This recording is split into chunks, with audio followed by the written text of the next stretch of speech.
এত ঠান্ডা লাগছে? আমার শালটা গায়ে দিয়ে বসে আছো? না না, আমি বাইরে গিয়েছিলাম তো, একটু এসে ঠান্ডা লাগে। আসো, গরম গরম মুলোর কচুরি। যা, কি স্পেশাল দিয়েছে যে এত দারুণ টেস্ট হয়েছে? স্পেশাল কি দিয়েছি আপনারাও দেখতে থাকুন। এবার কাজে নেমে পড়ি। তাহলে প্রথমে আলুর দমটা বানানো যাক। কড়াইতে সর্ষের তেল দিন, এর মধ্যে সর্ষে, কারি পাতা, শুকনো লঙ্কা ফোড়ন দিয়ে পেঁয়াজ কুচি দিন। ভাজা ভাজা হলে সিদ্ধ করা ছোট ছোট আলুগুলো দিন। নেড়ে চেড়ে আদা, রসুন, টমেটো বাটা দিন।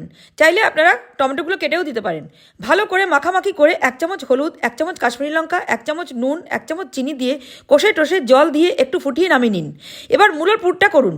কড়াইতে তেল দিয়ে গরম করে জোয়ান, পেঁয়াজ কুচি, আদা কুচি, রসুন ও কাঁচা লঙ্কা কুচি দিয়ে নেড়ে চেড়ে কাটা টমেটো দিন।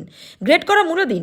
ভালো করে কষে টষে 1 চামচ নুন, 1 চামচ হলুদ গুঁড়ো, 1 চামচ কাশ্মীরি লঙ্কার গুঁড়ো দিয়ে ভাজা ভাজা হলে 1 চামচ চিনি দিন। 1 চামচ গরম মশলার গুঁড়ো দিন। দিয়ে ভালো করে কষে টষে বাইন্ডিংয়ের জন্য 1 চামচ বেসন দিন। এবার ভালো করে শুকনো করে ফেলুন।